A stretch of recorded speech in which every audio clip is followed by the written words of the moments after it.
Cool. We can see. I'm recording now, Keith. Cool. All right.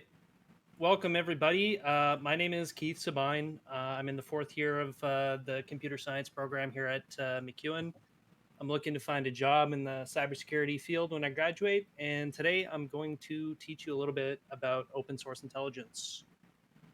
So just a quick little outline about what we're going to go over. I'm not an expert in this field by any means, but my presentation has a few points here, and I hope not to take up too much time kind of going through them. I'm going to take like a high-level look at everything. What is OSINT? Who uses OSINT? And just talk a little bit about some techniques of OSINT, and then we're going to do a little workshop with Google. We're not going to be hacking Google. We're going to be using something called Google Dorks. So just some goals for today is maybe you can learn a little bit about a new career path. Open source intelligence is something that isn't just for cybersecurity or computer science people. If you think you're good at sleuthing, it might be something that you like to do. Another goal for today would be to hopefully you guys can use Google better, make your life a little bit easier when you're searching Google, trying to help you finish assignments or get through things. And hopefully we have a little bit of fun. We will kind of do some things at the end in the demo that are a little bit questionable. So please, please, please, whatever you do, use this information at your own risk, and do not use any of this information for malicious or illegal purposes or anything that's going to get you in trouble for academic integrity.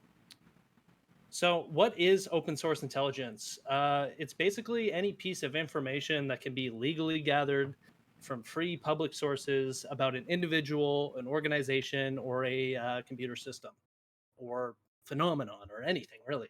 So what is that? Text, images, videos, webinars, public speeches, books, conferences, radio signals, reports. It's everything and anything you can find without having to pay.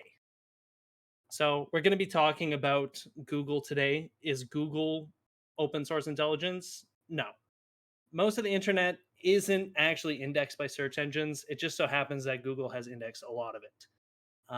OSINT is a process. It's not just searching the web.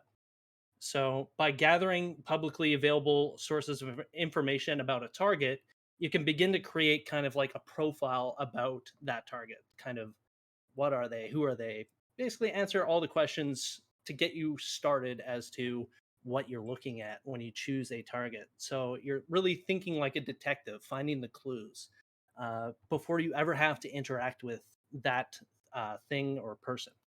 So when I say target, thing, person, system, what does that mean? Well, it just depends on who is using the open source intelligence. So, who is using open source intelligence? Obviously, government organizations. Okay, if the government wants to know anything about anybody, they're going to be able to find out as much information as possible. They're going to be able to find out more than what OSINT can particularly offer. They're going to have access to records that that public researchers may not have access to as well. So basically, when you're thinking government organizations that use open source intelligence, think any like 3-letter institutions: CIA, NSA. I guess in Canada we've got 4-letter institutions: CSIS. I guess we also have CSE too. So we've got 3 and 4-letter. Who else uses OSINT? Well, cybersecurity people. And I put cybersecurity people because, well, that's like a broad range of people we're talking about here. So cybersecurity people are going to use open source intelligence to create a profile on their target or their own organization in order to determine potential vulnerabilities. So an example of a open source intelligence that was used in a malicious way. Well, in July, I was just reading a report about this. There was a malware campaign that targeted people on LinkedIn based on whether or not they were likely to have admin privileges within the organization. So we like to think that LinkedIn is just for networking between professionals. Turns out it's actually just a nice place for people to spy on you and know what you're capable of. Um, what what else? What else are blue team people looking at? Public facing web services. So basically anything that you have in your organization or whatever that's facing the internet. At McEwen, we have quite a few web services that are available. If any of you are in computer science, I'm sure you're familiar with the student server. That used to be accessible by the web. Now it is only accessible by the McEwen VPN, and that was a good choice. So who else uses OSINT? We've got researchers. Why was that a good choice? It was a good choice because it doesn't expose the student server to the internet. It only exposes it to the people who are connected to the VPN. So we've also got researchers that use open source intelligence. There are massive databases online that contain basically all the information that we have about certain phenomenon. So I just put weather data here, but basically any earth science data you'd be able to find online and use. That's considered open source intelligence. I would guess. There's open databases out there, such as if you're looking at moving to a city, say, and you want to buy a house there, you should be able to pull the property assessment values for properties that were sold in that city, and do your research trying to find out what's the cost going to be moving there. We have also got data brokers that use open source intelligence in order to profile people and services, and then they sell that profile for big money. That's a whole other topic. There's also flight. I put flight data here, but basically any sort of major infrastructure has tracking that is likely open sourced. So flight data, naval data, military data, these things are very well tracked. And actually, if you were kind of watching um, when the war in Ukraine broke out, you could get some really interesting information just from following the right Twitter accounts. And also, we get journalists. So, I mean, this one is pretty obvious. If you're looking for a story, you're going to be wanting to look at any sort of information you possibly can. So, I mean, the basic idea behind open source intelligence, or OSINT, why is it this acronym? Is it's a military intelligence term. Um, and so, with all military kind of institutions, they have a very rigid process for how things done. Um, Most of them have a process kind of like this. This is the one that I pulled from the CSIS website here in Canada. So let's just do quickly look through this. So when you're trying to get open source intelligence, you need to determine the requirements and direction of your intelligence gathering. So who am I gathering? What am I gathering? Why am I gathering information? These are all relevant to any sort of plan that you need to come up with. So, what kind of plan do you need to do? So, what kind of information do you need to go out and find? Where are you going to find it? Who are you going to get it from? What kind of sources can you view? Once you have a solid plan, you then go and collect, basically execute your plan. Once you have retrieved the intelligence, you need to analyze it. You need to find out, is this source good? Is this source bad? It's like if you're studying for your English paper or your history paper or whatever breadth requirement paper you're taking, you need to kind of take a step back and make sure that you analyze the source of the information, think critically about it. The next steps are dissemination and feedback. So usually, government organizations, basically everyone, is eventually going to be working in a team. So once you have executed your plan and analyzed the information you've got, you disseminate it to your peers, and they will give you feedback as to whether this is actionable or not.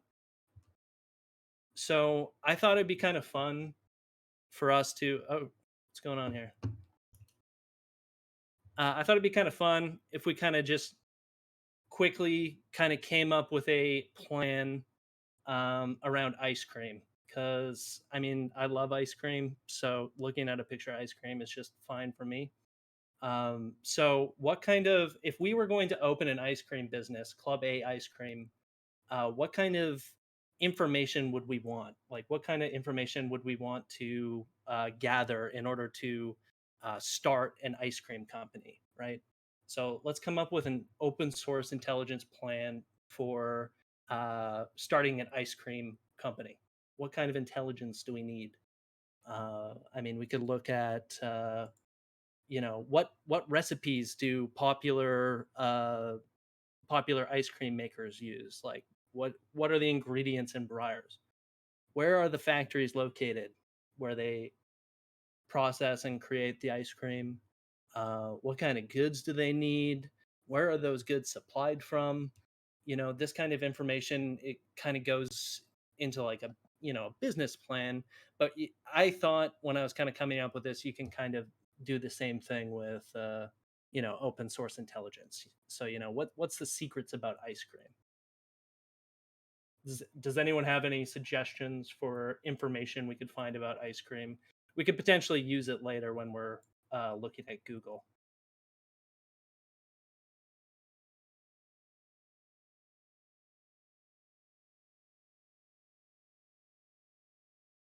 It's edible. Okay. So I had another kind of example. So what about like Barack Obama, right? Like where is he now? What is he doing?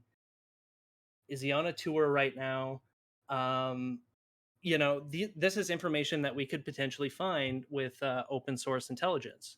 This is something that we could, if we were required to know where Barack Obama is right now, we could potentially find that out using open source intelligence. So, what is the requirement of our plan? We need to find where Barack Obama is. We need to now make a plan to fulfill those requirements. Okay. Let's Google if he's on like a book search or a book tour. Is he doing interviews somewhere? Um, we're then going to So execute that plan and find is he on tour right now? Maybe that's a dead end. Maybe he's on vacation somewhere. Who knows? there's a Twitter account that tracks everyone's celebrity planes. Someone like pulls all the flight data and posts where all these celebrities are flying to and where their planes are going. Is a big thing in the news a little while ago. Yeah, see, exactly. So, I mean, that is something that we could potentially call actionable intelligence, right? So, the point I'm trying to make is that open source intelligence isn't just Googling if ice cream is edible or Baskin Robbins question mark. It is coming up with a plan and then executing those plans using techniques. So, there's a few different OSINT techniques I just wanted to briefly kind of talk about. Um, I'm really not going to go into a whole lot of information. I know Taylor Slides had a nice picture from Sans. It was all cartoony and fun to look at. So you might want to check out his slides for some more information. But so here's a few techniques. So basically, you can divide open source intelligence gathering into two types of techniques: passive and active. So under passive techniques, we're looking at stuff where we're not interacting with our target at all. So internet searches, identifying the source of information, image data, data leaks, who is like domain information about their website, when was it registered, who registered it, what's their phone number, what's the admin contact. All of that is publicly available information sometimes. I mean, sometimes that's redacted. I mean, a lot of the times that's redacted, but still, it's a good place to start. There's also active measures. So under measures, I put Nmap here, right? Because Nmap is a port scanning tool that you can use to scan a IP address for or a domain for any open or active ports that are communicating on a network. Another active way of gathering open source intelligence is creating sock puppets. So, no, it doesn't mean necessarily what the picture is here, although you could technically do this. But um, what a sock puppet is basically an account that you would create on a website where you need accounts in order to get access to the information. So a few websites that you guys might have heard of have come to mind here, like Instagram. I know there's quite a few Instagram pages you need an account to browse, or Facebook is kind of the same way. I'm not really sure. Some Facebook pages you can view, some you can't, some you can limited view, some you can't. I'm not exactly sure what the like settings are on Facebook. I haven't been on Facebook in years, at least not for anything personal.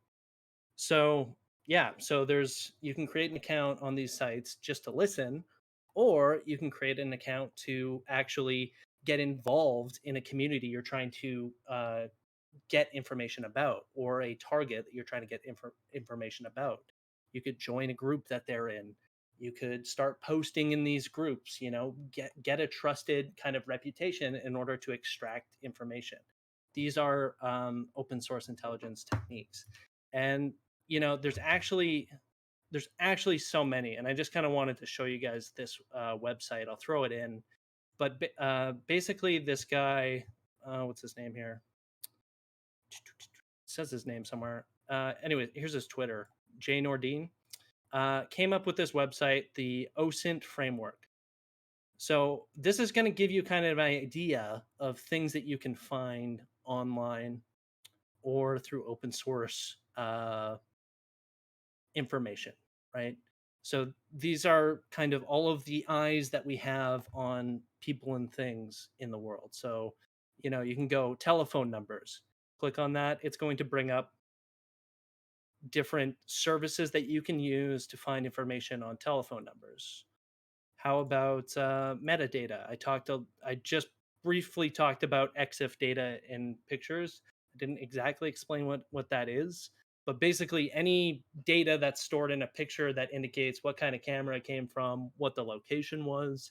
We've been to CTFs where they just give you a picture and it has EXIF data in it, and within that EXIF data will have GPS coordinates. You need to find what city that those GPS coordinates go to. Or we had a challenge where it was the photo had no EXIF data whatsoever, and the only tell, it was a picture of a kitchen, and the only tell as to where the challenge was that on the wall in the kitchen there was a plug, a very identifiable wall outlet. So that was the only information. So like I said, you need to kind of put on your detective hat when it comes to this. You need to find the connections and piece together the information. Let me just go back to my slideshow here. So today we're talking about Google. Google was registered as a domain in 1997 and began crawling the web and indexing websites for its search engine. A web crawler, or a spider bot, is a program that systematically browses the internet, and actually it visits locations on the internet. It doesn't just collect that information. It then brings that data back and creates an index. So this is just a little bit simplified. Hopefully, it's enough information that you guys understand that Google is very powerful. Do you ever pay attention to how quickly Google is able to retrieve results? I did this search earlier, completely unrelated, and 815 million results in 0.41 seconds. So, I mean, it's pretty powerful, right? You can't deny that. Back to the slide. Where was I? So yeah, a little bit simplified explanation of a web crawler. In fact, it wasn't really an explanation at all, but I just kind of threw a term at you and hope to God that you understand what I'm talking about. So Google is most definitely the most popular search engine, and today we're going to take a look at how to use it properly. I also found this picture on Wikipedia. I thought it was cool. It's one of the Google's first production servers. It's pretty hilarious. The servers don't even have like a case. I thought it was cool, but that's just me. So, what are Google Dorks? We've been saying Google Dorks several times, and basically all Google Dorks are search strings using advanced operators. So, open source information or open source intelligence. Excuse me. Sorry, I just need to take a drink of water. Open source intelligence deals with information that anyone can find on the internet. Of course, not all information on the internet is meant to be public, right? There's a lot of stuff on the internet that people might not want to have on the internet. Data breaches, pictures, their hard drives, the webcam sitting in the corner of their living room. These are all things that can potentially be indexed by Google. And so we're going to take a look at kind of what we can do here. Just give me a second. I'm going to set up the workshop. Actually, quick side note before I go on. Have any of you guys ever seen this website?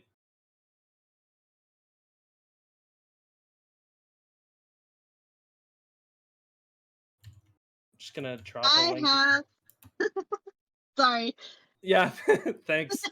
delayed. We're all Um, talking in the chat. So what this website does is it keeps an index of data breaches. Okay. So if you want to know if your email or phone number has been involved in a data breach, if you type it in here, you will find out. Yeah, you can type in your password as well. I think that's a different website though, isn't it? No, it's the same password. I think if you hit passwords at the top, it'll switch over. It's like it's on the same website. It just might be a different page. Okay. Am I? Oh, yeah. I'm literally blind. It's passwords right there. Okay. And you can also, if you don't feel comfortable typing your password in on this website, you can actually just download the list and compare to yourself. So let's just take a little look at 17.2 gigabytes of passwords from December 2021. So that's a lot of passwords. That's a lot of passwords. We're talking what? Let's just say that people use 10 character passwords, right? 10 characters is how many bytes? Anybody?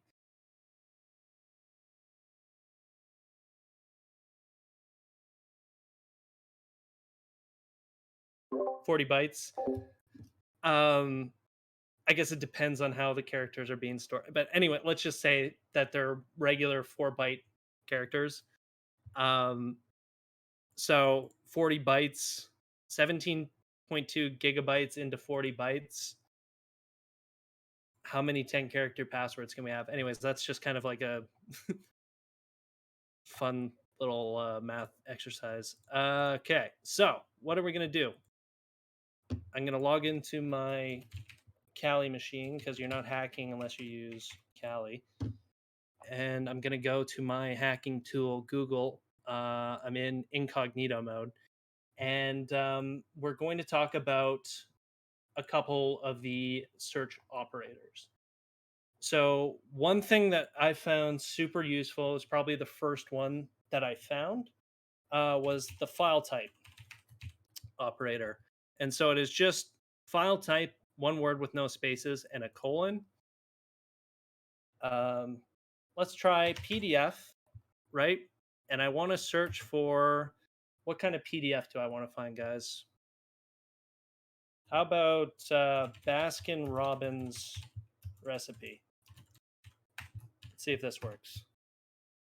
Ah, damn. Did I spell it wrong?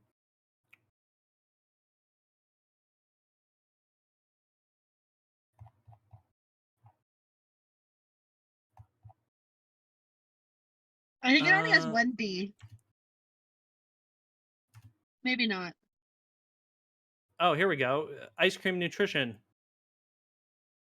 There you go. The 2018 Ice Cream Nutrition Guide. File type PDF. So if you notice, Google is only returning results here that are file type PDFs. So I don't know. As students, do you think you could think of a few uses for this one? Another cool one to search for would or to use would be site. So you can search for different things on a particular site. So say I want to find Name. something. What?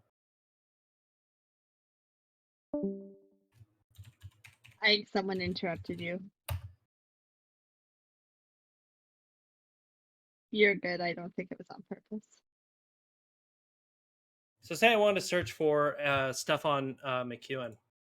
So this is only going to return results for mcewen.ca. Right?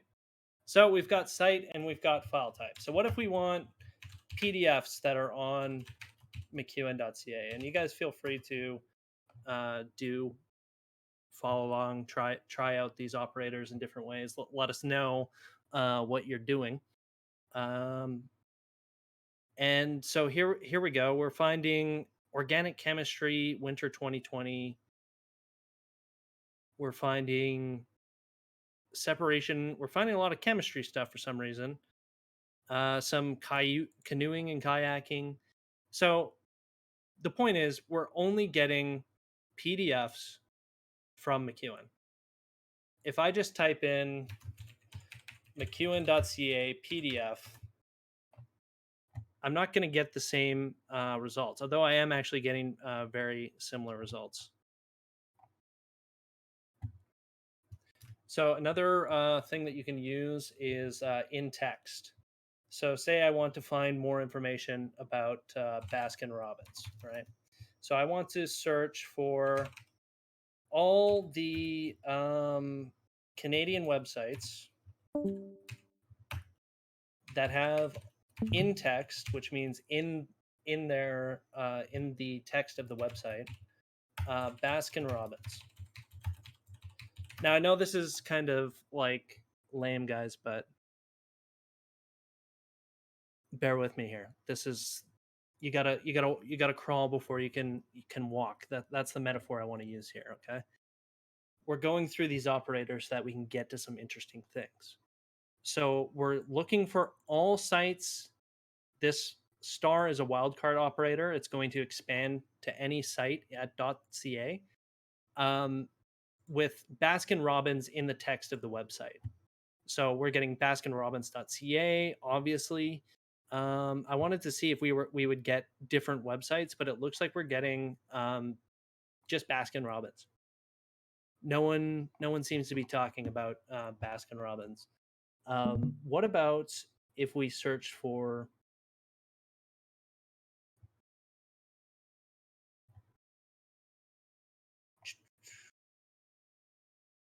Sorry, I just kind of scrolled in my notes a little bit.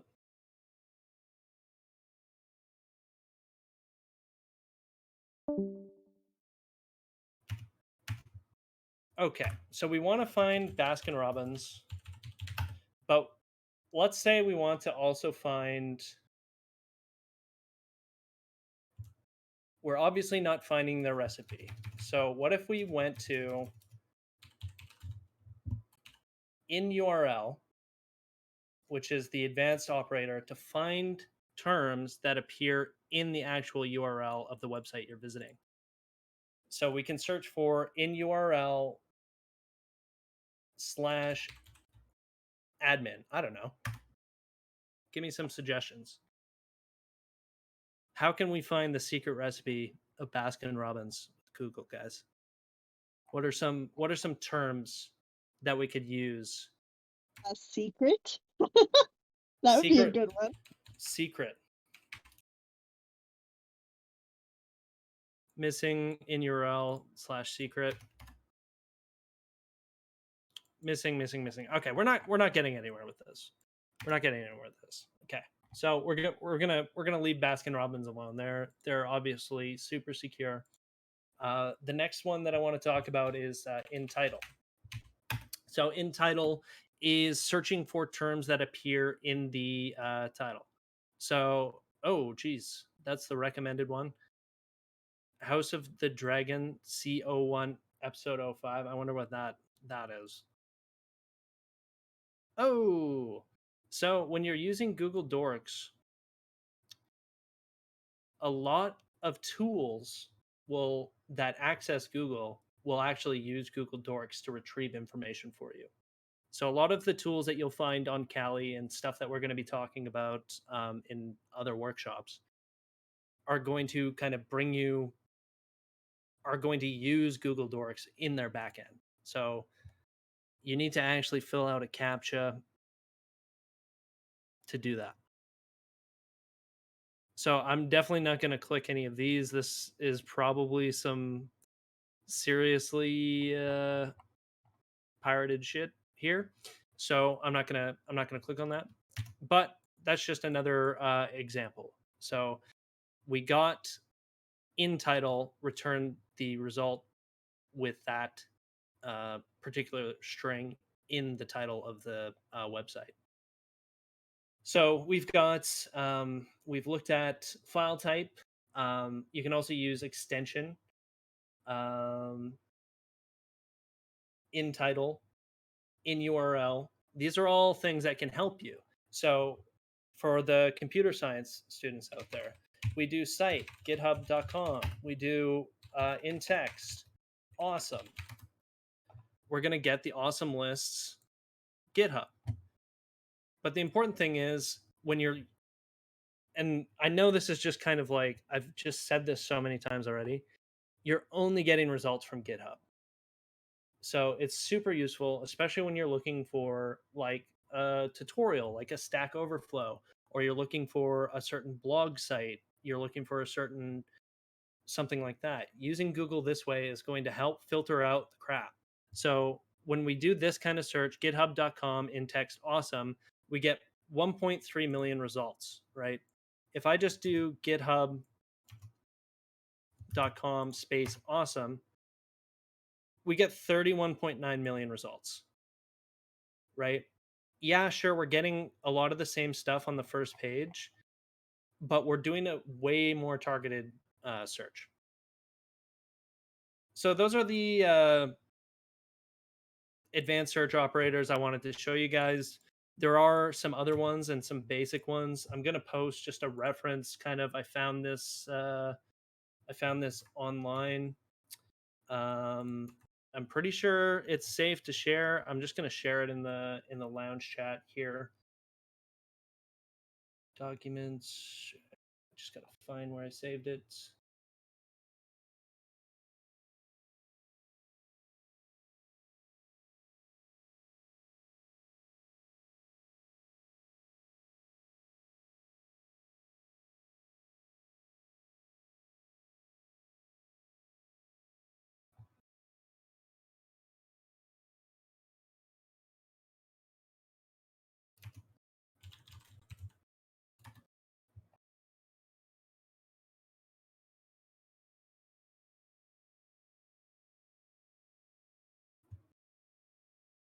So I'm just linking kind of a little cheat sheet with different operators that you guys can go ahead and play around with.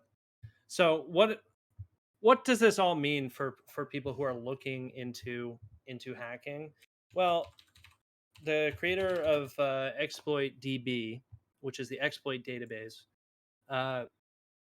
has a whole index of Google hacking Google Dorks. Okay. So you've got different categories: files containing juicy info, advisories and vulnerabilities, sensitive directories. Okay. These are all things that Google is indexing. So I found some interesting ones, and you guys are more than welcome to try this out yourself. I found some interesting ones though. So let's say we want to do this. We're going to pastebin.com. We're looking for wildcard symbol at gmail.com password. What do you think we're going to find? Well, it looks like we're going to find passwords. Okay. This is from January 11th, 2020. This page is no longer available. Doesn't matter. Google indexed it. What about this Juicy. one? No longer available? Doesn't matter. Google already indexed it. You know, a lot of these have probably been removed because, you know, Pastebin is very transient. So here we go here. People's emails and passwords sitting out, Google search away. Let's take a look at something else. This is an interesting one that I saw. That is a some exposed devices to the internet. Okay, so in title webcam 7, in URL /admin. Any idea what this is going to take us to?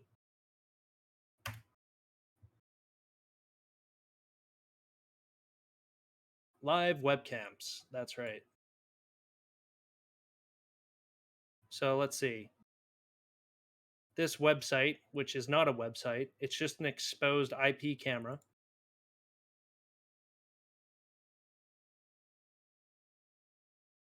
Here we go. Looks like a live feed. Maybe this is 5:30 in the morning. Like a hotel lobby or something. Yeah, it looks like a hotel lobby. Very secure. Do you really want your hotel lobby to be indexed on Google? I mean, maybe you do. I don't see any reason why you would want that. Let's check out another one because these are kind of fun. Okay, where are we now? It is the 23rd at 3:34 in the morning. So if someone does the math, you can kind of figure out what time zone it is. Right? And some of these sites that I was kind of playing around with these as I was looking.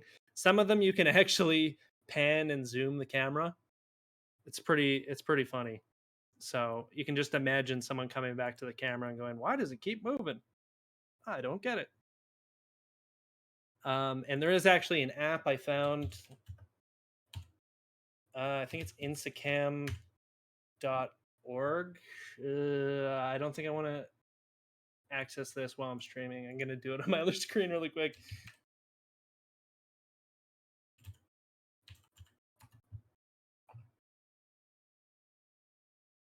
It is not that website. I'm glad I didn't click that.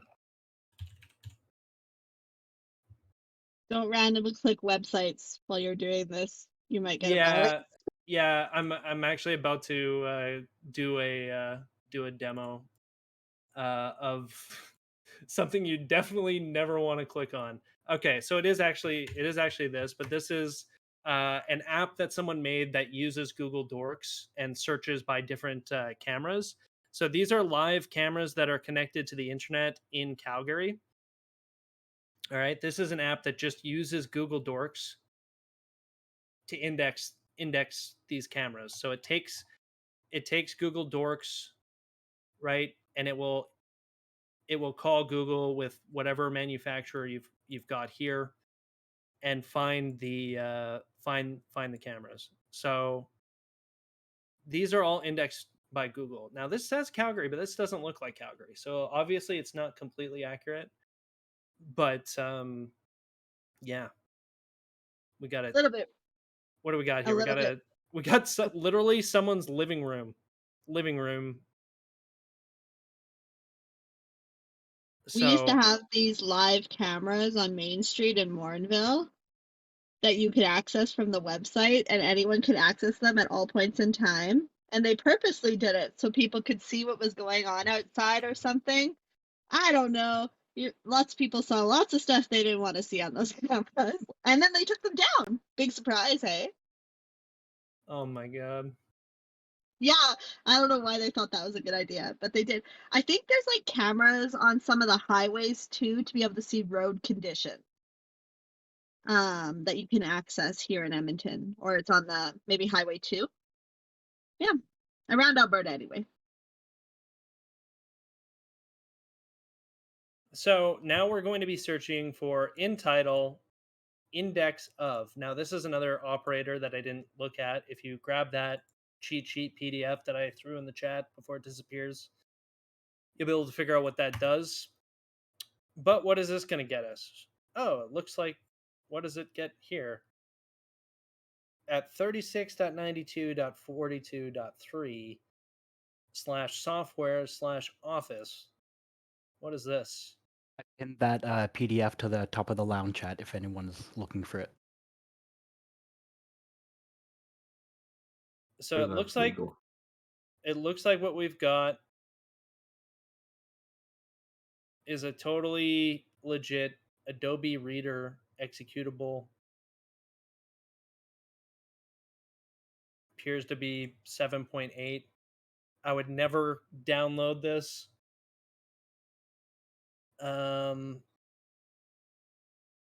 But yeah, it looks like we found an FTP server connected to the internet and indexed by Google.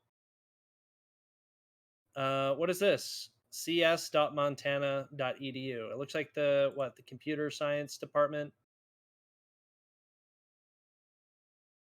at the University of Montana. Looks like they've got some executables in here that you can grab. So what if I change this though to something like, instead of exe, we change this to mp3? Okay, here we go. Now we got an actual domain name .ru, so somewhere in Russia.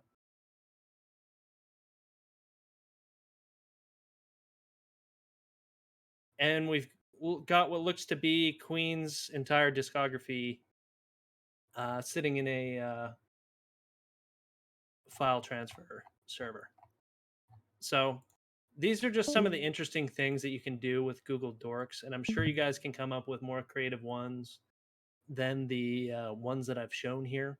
I just kind of wanted to give you guys a little demo as to what's going on. So yeah, thanks a lot for stopping by and listening to me talk about ice cream. And yeah, thank you.